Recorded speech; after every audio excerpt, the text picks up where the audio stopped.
Buenos días, les vamos a presentar el trabajo colaborativo contextualizado de Contabilidad 1. MISIPA Creando Conocimiento está conformado por Ana María Cardona Ochoa, Angie Serrano Romero, Andrea Barrios Herrera y Kelis Arias Barón. El 16 de agosto contratan una secretaria por 735,000 pesos y 5 operarios por un salario mínimo cada uno. ¿Qué está sucediendo? Pues la contratación del personal nuevo. ¿Qué debe realizar? ¿Se debe realizar algún registro? No, porque apenas inician labores al día siguiente. Estos realizan servicios de mantenimiento y reparación de equipos a WXY LTDA por 10 millones, donde cancelan con cheque, que quiere decir que aumenta la cuenta de los bancos. Y 3. El 30 de agosto la empresa paga nómina con cheque. ¿Qué sucede? Pues se va a cancelar nómina personal que comenzó a laborar el 16 de agosto del 2019. Dato, el día 16 de agosto del 2019 se contrata a una secretaria por un salario de 735,000 y 5 operarios por un salario mínimo. ¿Qué se debe realizar aquí? Pues se debe identificar a cada uno de los trabajadores y cuáles son sus salarios. También se debe calcular el número de días laborales. Para eso se aplica la siguiente fórmula. Se debe aplicar la siguiente fórmula. En días serían 5 años por 360 días, que da un total de 1.800 días. En depreciación. Asimismo, nos piden realizar el libro diario, ajuste, el libro mayor y el balance de prueba ajustado. Primero, se pide que se haga el fin de mes de ajuste. ¿Qué tipo de ajuste realizamos? El de depreciación. ¿De cuándo? Del 14 de agosto, que compramos 4 equipos de cómputo para el área de ventas. Asimismo, el saldo de la cuenta de equipo de cómputo y comunicaciones, que se utiliza la cuenta 1528 con 8 millones de pesos. En el siguiente punto nos piden calcular el tiempo a depreciar. Se calcula el número de días que se depreciarán los computadores y para esto aplicamos la siguiente fórmula, que es año, mes, día y detalle. El año sería 2019 del mes 8 del día 30. El detalle nos dice que la fecha de fin de mes se debe recordar en contabilidad todos los meses y sería el día 30, puesta en funcionamiento del activo general en la misma fecha de compra. En el tercer punto se identifica el tiempo en el que se deprecian los activos según la norma tributaria de Colombia. ¿Qué quiere decir esto? Que los equipos de cómputo y comunicaciones se deprecian a 5 años. Como lo había dicho anteriormente, 5 años por 360 días, que da un total de 1.800 días. En el cuarto punto se aplica la fórmula de la depreciación en días, que es costo del activo por número de días sobre vida útil probable en días. 3. En el punto 6 se presenta el libro mayor, que utilizamos las reconocidas cuentas T. Al lado izquierdo vamos a encontrar el debe y al lado derecho el haber.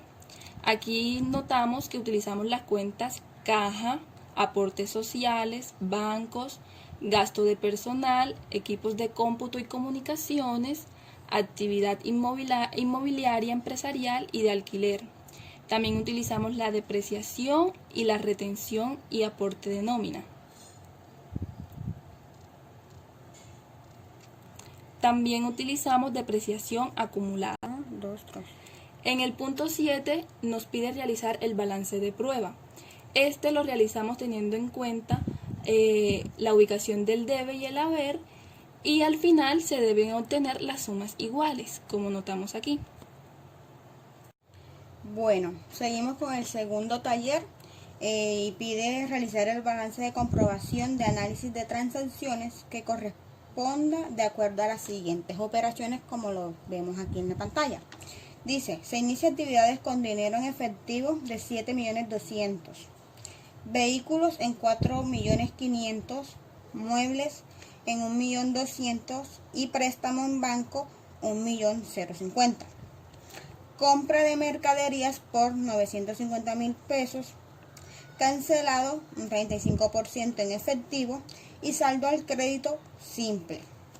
Se abre cuenta corriente en Banco Santander por 1.000.000 en efectivo. Compra de mercaderías por 123, cancelando el 87% con cheque y saldo crédito simple.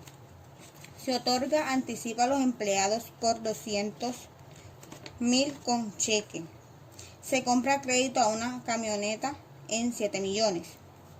Se abre cuenta corriente en Banco de Colombia por 453.000, de los cuales el 60% es con efectivo y el saldo con cheque del Banco de Bogotá. Se compra mercaderías por 265.000, cancelando con cheque Banco de Bogotá el 50% y el saldo en efectivo. Compra muebles en 550.000, se cancela un 60% al crédito simple y el 40% con cheque de Banco de Colombia.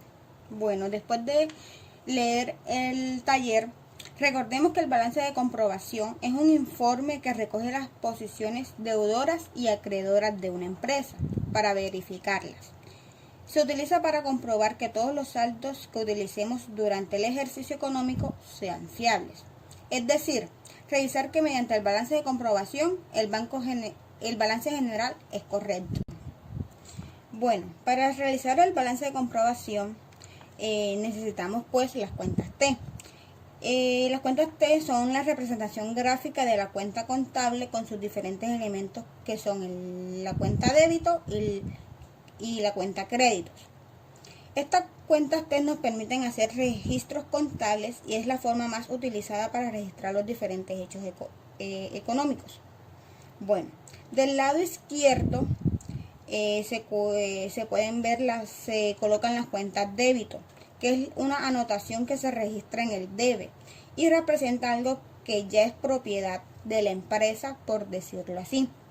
Y del lado derecho se registran las cuentas crédito, que es el haber, que son aquellas que implican una salida o una disminución. Bueno, aquí vemos las cuentas T. Como pueden ver, la primera es caja, que es 1105. Entonces 7.200.000 se ponen en el debe porque es algo que ya es propiedad de la empresa y esos 7.200.000 es dinero en efectivo con que inicia la empresa. Los 332.500 se colocan en el haber porque es compra de mercaderías por 950.000 pesos y se cancela un 35% en efectivo. Luego se abre una cuenta corriente en Banco Santander por 1.000.000 en efectivo, o sea que sale, que no es de la empresa, es una salida, es una disminución de la empresa, se coloca en el haber. Luego se abre una cuenta corriente del Banco de Colombia por 453, de los cuales el 60%, o sea, los 271.800 pesos salen de la empresa. Por eso se coloca en el haber. Y por último tenemos 132.500 que se compra mercaderías por 265, cancelando con cheque de Banco de Bogotá el 50%, y como es una salida se coloca en el haber a mano derecha. Luego se suman el debe, que miren al final da un valor de 7.200.000 y en el haber da 1.736.800. Y por último se restan los dos resultados y se coloca el resultado donde tenga mayor valor.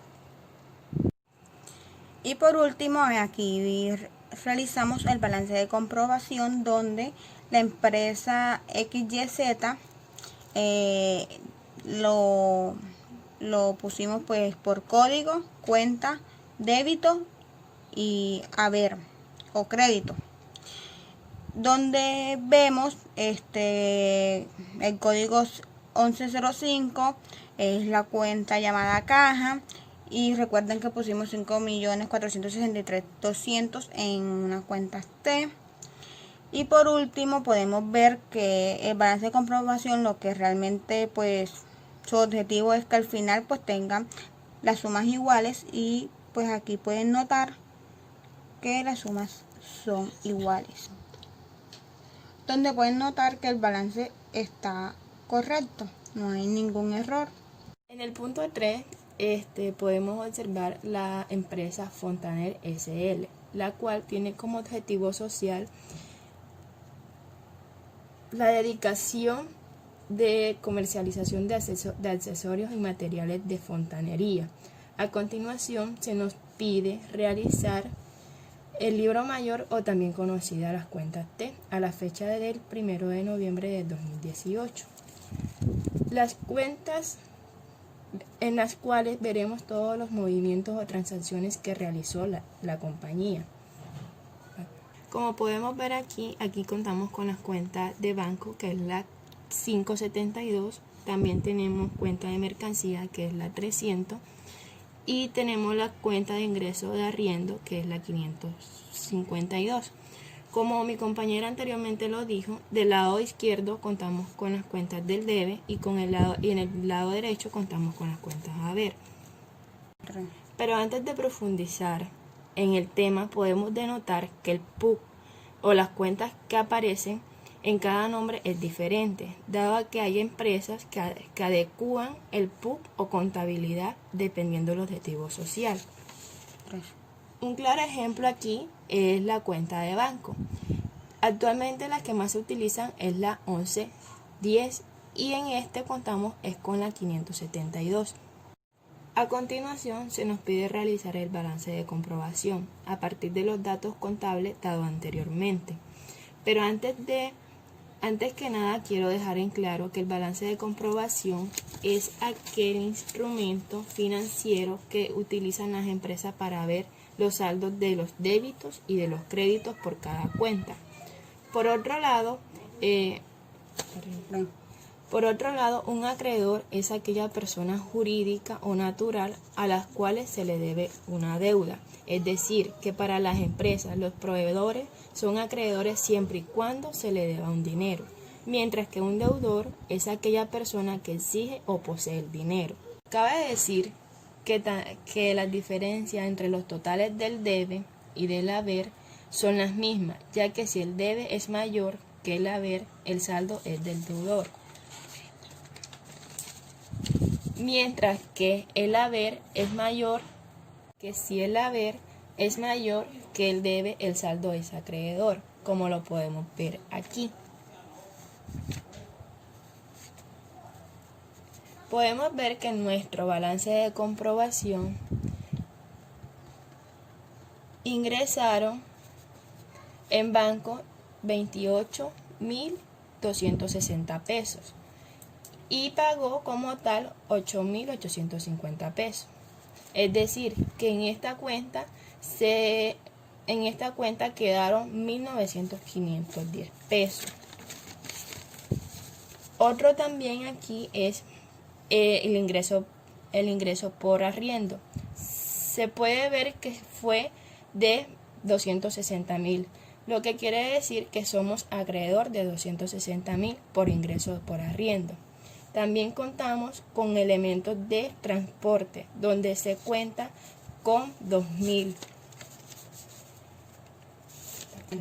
En cliente podemos ver que se vendió 4.000 pesos, de los cuales se pagaron 21.000. Es decir, que en este momento ellos están debiendo 19.000 pesos. En proveedores se hizo una compra o varias compras acumuladas de 8.520 pesos, pero de eso se pagó 3.800 pesos, es decir, que se está debiendo 4.720 pesos. Para finalizar, podemos ver que la suma de los totales del débito y del crédito son iguales, a los del acreedores, lo que quiere decir que el balance está cuadrado y el deudor está igual al acreedor, dada que son los movimientos que se distribuyen cada dinero, por lo que podemos decir que la empresa está debiendo 4.720 pesos. En el último punto del trabajo nos piden investigar sobre ciertas preguntas que nos realizan. La primera nos dice que ¿qué son los asientos de ajustes? Los asientos de ajustes son aquellos apuntes que se realizan al final de un periodo para actualizar las cuentas antes de la preparación de un estado financiero. Entonces, ¿qué pasa si un contador no hace los asientos de ajustes necesarios al final del ciclo económico? Lo que sucedería aquí es que no se mostrarían las operaciones realizadas durante todo el periodo completamente. También es importante que se realicen ajustes a la información contable, ya que se verían reflejados los aumentos o las disminuciones en las cuentas, ya sea de un activo, un pasivo o un gasto. Un ejemplo claro sería la devolución de ventas que afecte el efectivo y aumento de un nuevo inventario. Asimismo, nos preguntan a qué se refiere el postulado de asociación de costo y gasto con ingreso y qué relación tiene con el procedimiento de ajuste. Esto quiere decir que el postulado de asociación de costo y gasto con ingreso nos permite que en el mismo periodo se dé el enfrentamiento de todos los ingresos contra todos los costos y gastos, y de esta manera poder determinar la diferencia entre ellos. En la siguiente pregunta nos dicen que un asiento de ajuste se caracteriza por afectar una cuenta, ya sea de ingresos o gastos, o también afecta una del estado del balance general o del estado de resultado, y debe mantenerse en función con el periodo contable. Para llevar a cabo este proceso, entonces debemos saber cuáles son los tipos de ajuste para las cuentas de ingresos. Entre ellos están los tipos de ingresos acumulados, no cobrados, anticipos de clientes que se registran como pasivo y que cuando se devenguen se convertirán en ingresos. También es necesario asegurar que se hayan registrado en la contabilidad todos los ingresos obtenidos en el periodo con el fin de que la utilidad neta sea expresada en forma correcta. Los ajustes que se realizan en las cuentas de ingresos son necesarios para asegurar que se hayan registrado en la contabilidad todos los ingresos obtenidos en el periodo. Para concluir este trabajo, podemos decir que al realizarlo nos dimos cuenta de la importancia que tiene la contabilidad para los negocios, puesto que gracias a ella podemos determinar los ingresos, las deudas o los gastos para así obtener un presupuesto mensual de lo anterior.